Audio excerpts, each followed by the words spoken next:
Welcome back to the Unraveled podcast. My name is Nina. And my name is Alina.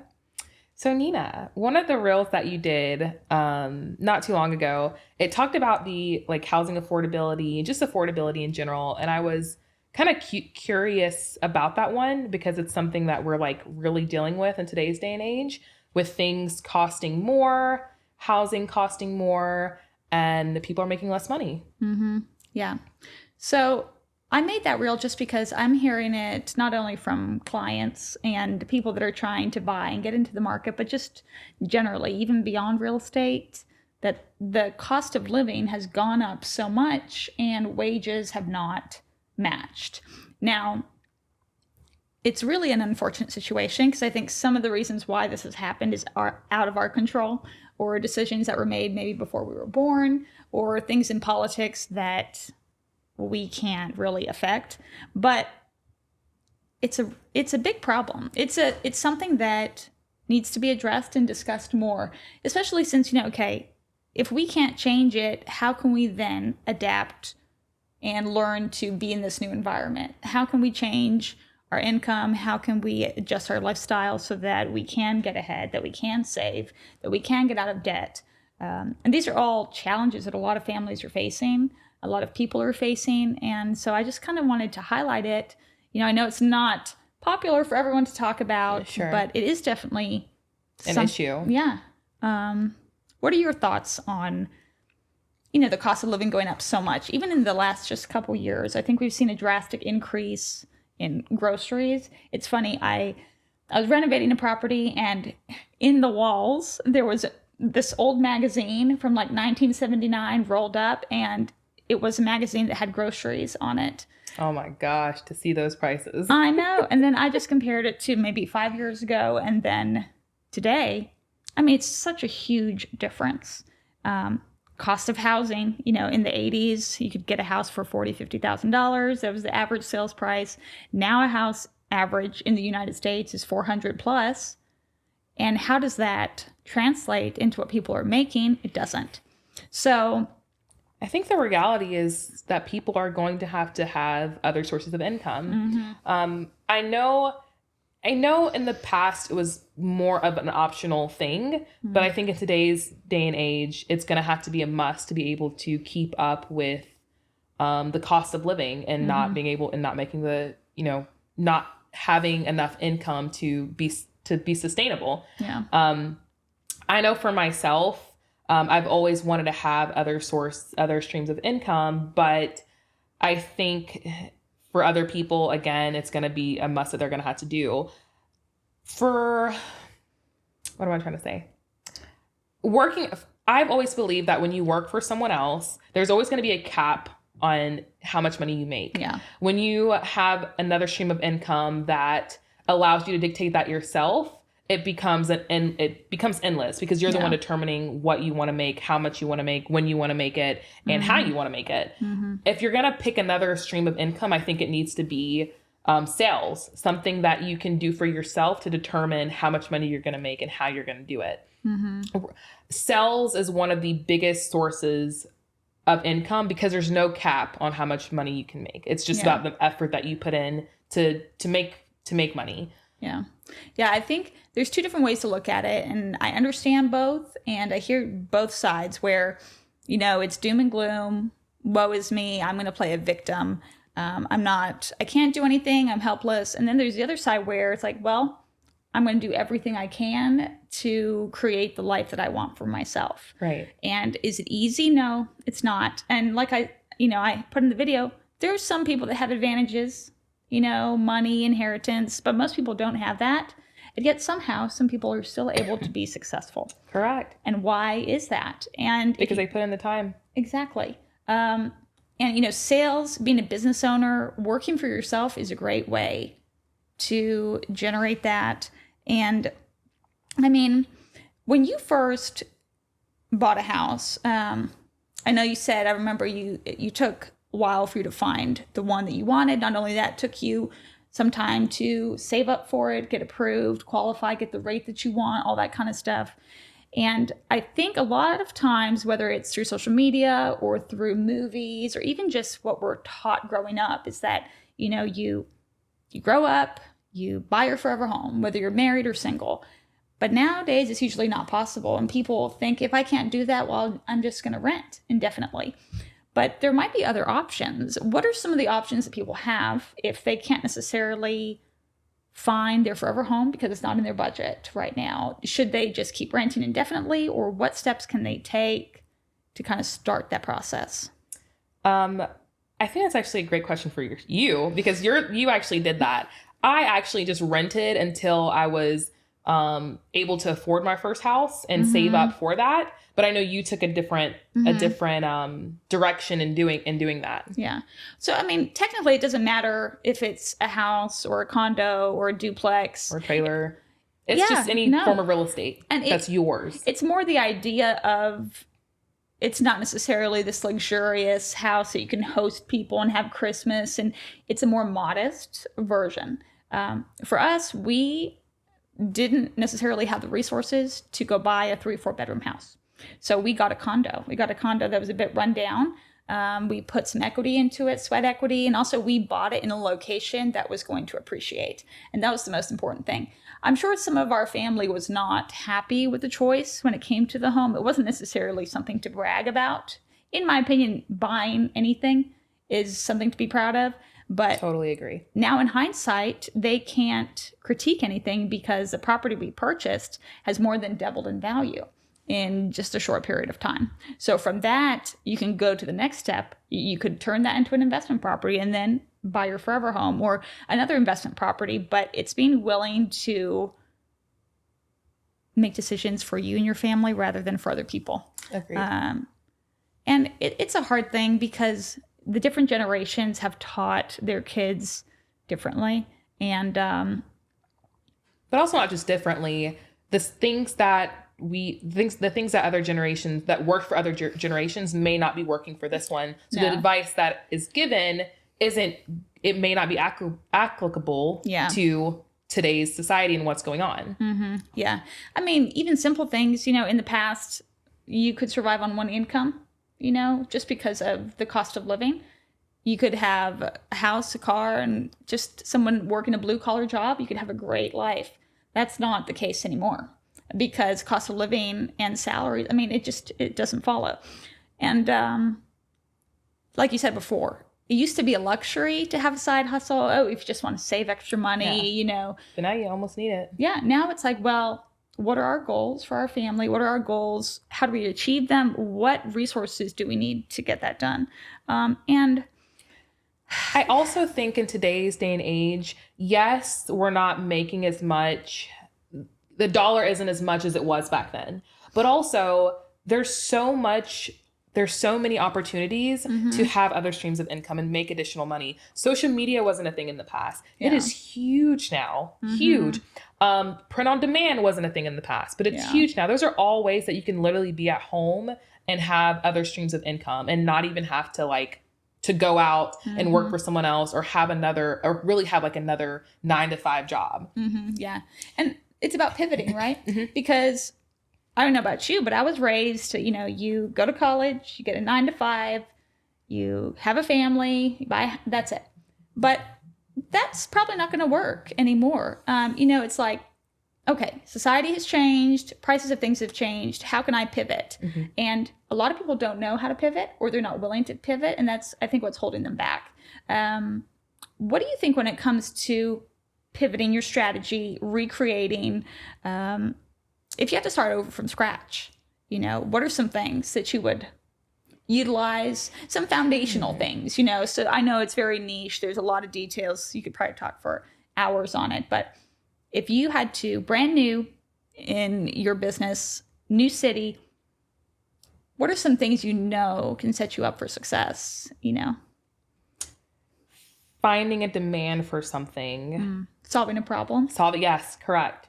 Solving a problem. For the other business that I have, that's how I determined that. Because there's always going to be a million fast food restaurants, a million real estate agents, a million different brokerages.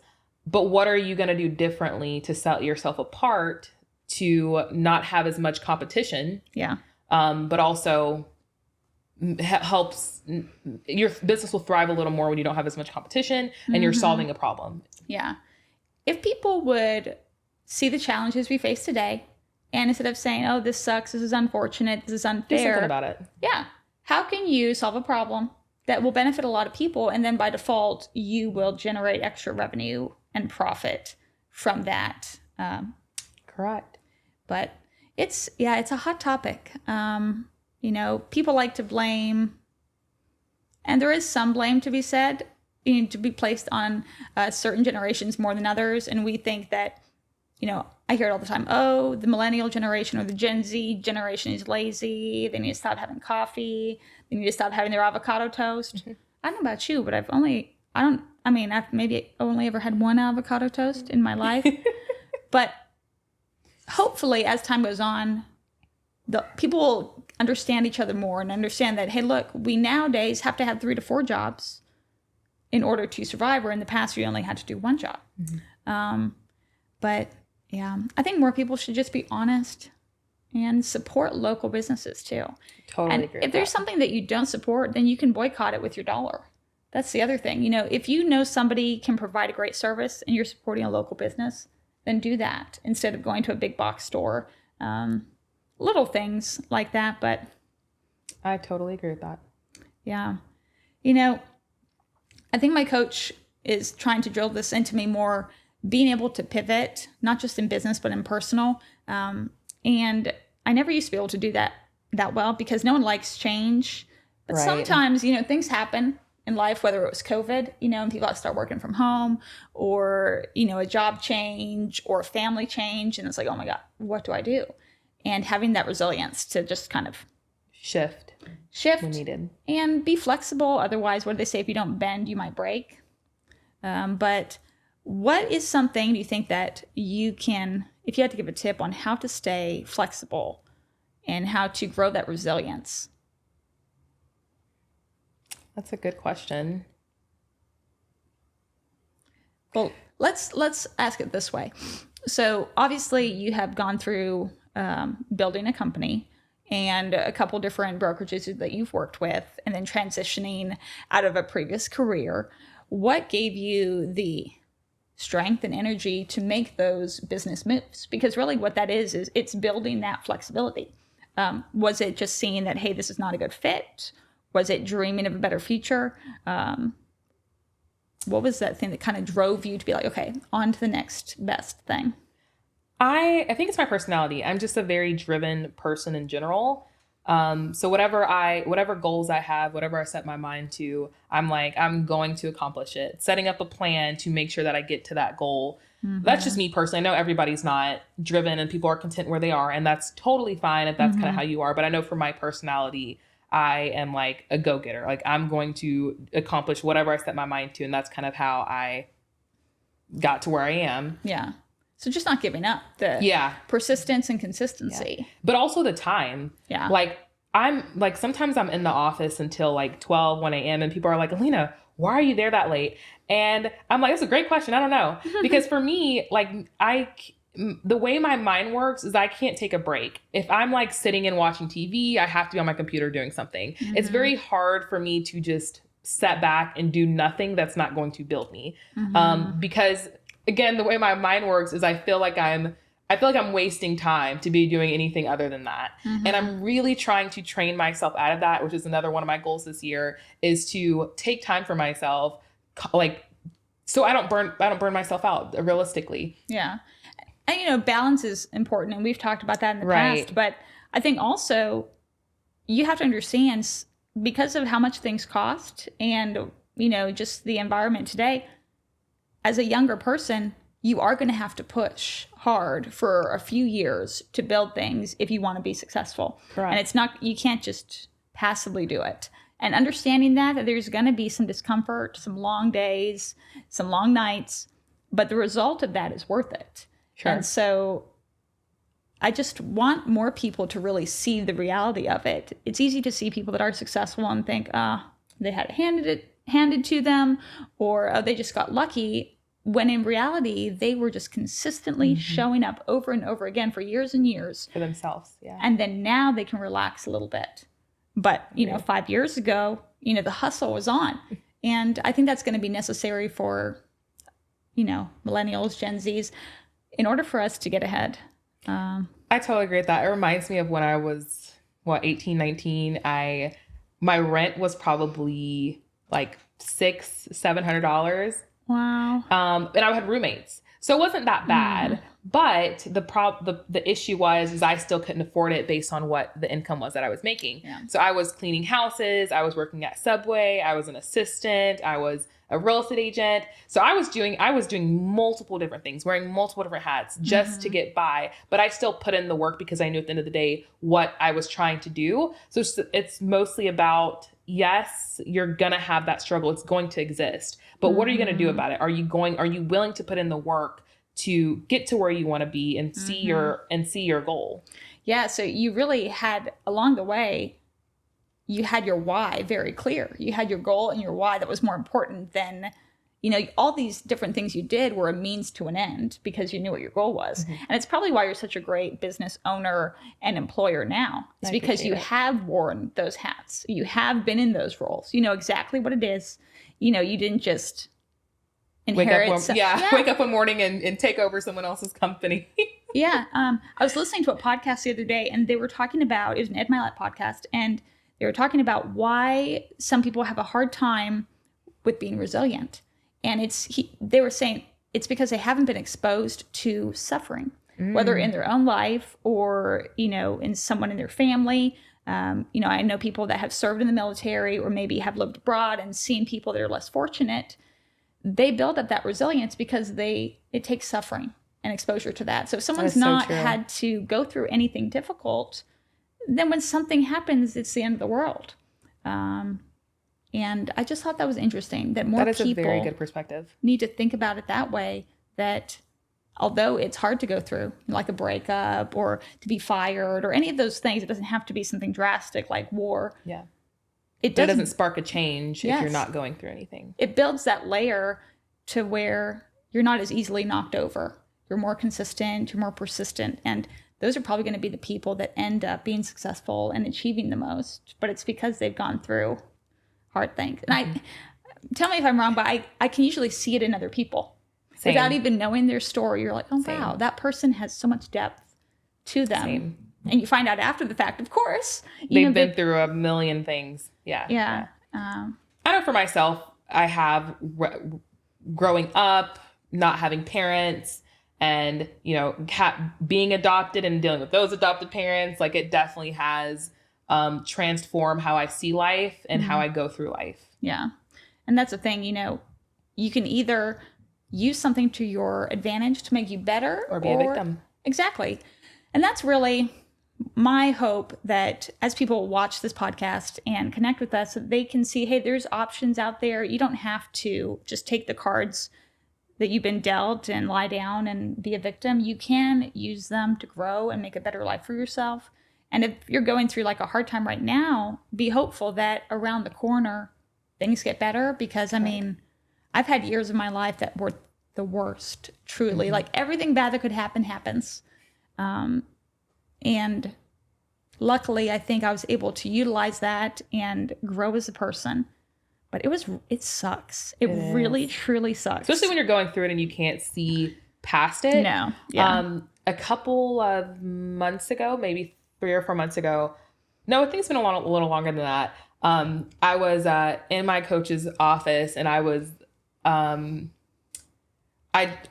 I'm already having a bad day, and I just literally just broke down. And I told him like, everything's going wrong right now, and like I feel like nothing's going right. And we broke through like what was going on, and he is like, Alina, these are all temporary things. Yeah. Like 5 months from now, you're not even gonna remember that. And I literally don't remember what I was crying in his office about. Yeah. And so I had to remind myself, he had to remind me and tell me these are all temporary things. What you're going through now isn't going to matter a couple months. It isn't going to matter a couple months from now, a couple years from now. Yeah. You're just going through something right now, and it's a lot of things, and it feels like your whole world is crashing, but it's temporary. Yeah. And you have to remind yourself of that. Yeah. And the cool thing too is when you go through that tough time or you go through whatever event that's difficult, as you get through it, then you can look back in hindsight and see all the things that you've gone through. And then you just build that trust in yourself so much because you're like, okay, whatever I have to face now, I've been through worse, or I've been through this before. I can survive it. I'm strong. I'm capable. But then you can't get that unless you go through it. So it's kind of like, well, do you want to go through it? No, but the results can be so great and you can't learn it. Like no one can teach you how to have resilience. You just have to have through experience. But also change your mindset. Definitely. Just change, when something bad happens, it's almost like you want to be excited for the opportunity because you're going to grow. You're going to be a better version of yourself on the other side.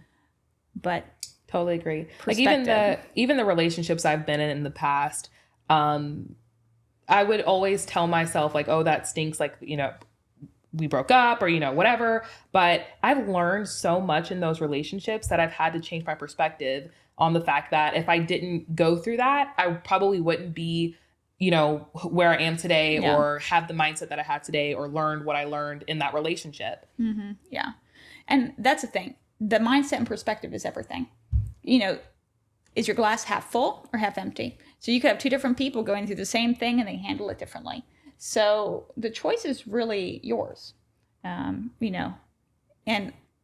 hopefully, when people that are our age or younger that are coming up in the same challenges that we've had to go through, they can see that there can be success, there can be stability on the other side, but it does take time. And I wish more people that were online would really share their experience, share the details. Totally agree. Because then it's all glamorous, it's all beautiful, and that's amazing. But to some people, it may seem unattainable. But hey, look, I've been in the weeds. There's days when you're crying all day long. There's days when you want to give up. There's days that you're like, what's going on?